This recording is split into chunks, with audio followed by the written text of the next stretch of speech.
Right there, I'm Murf from the Beefy Boys. We're winners of the National Burger Awards and Burger Chef of the Year, and we're 5 times top 10 finalists of the world's best burger competition. And today, we're talking smash patties.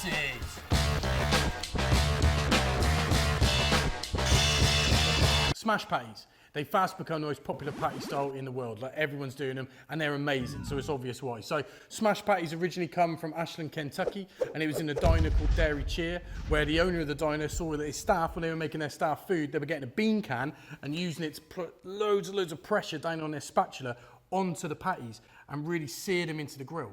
So the thing about a smash patty is all about that Maillard reaction. Now the Maillard reaction is when all those sugars are caramelizing in the meat. It's what makes meat delicious, really, is once you cook it and you get all the caramelization. The smash patties are all about that. So let's show you how to do them. Okay, so we've got some 3-ounce balls of chuck and brisket here. This is 100% meat. There's no breadcrumbs in that, nothing like that.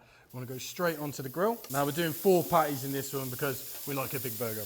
Now, you got to take your burger smasher, and this is where the technique comes in. You want to press down with as much pressure as possible, and then wiggle it all the way down, and then slide it off.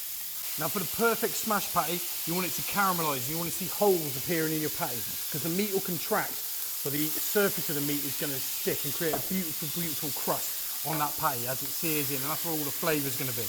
Once you've got your patties smashed, it's time to season them up. It's really important with a smash patty that you get underneath it and you lift up all that crust. You don't want to be leaving any on the grill. Layering it up with cheese. So smash patty's a bit like a diner style patty. They're a thinner patty, so it's all about the crust and that sort of caramelisation. Most important thing about any burger you're making is give it a steam, yeah? It's going to melt that cheese, it's going to warm up the bun, it's going to make the whole thing juicy and squidgy and delicious and amazing.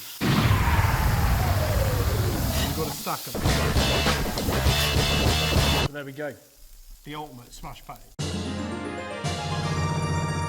So you can learn about smash patties and a whole host of other patty styles, techniques, recipes and burgers all in the Beefy Boys cookbook. Order on the bio now.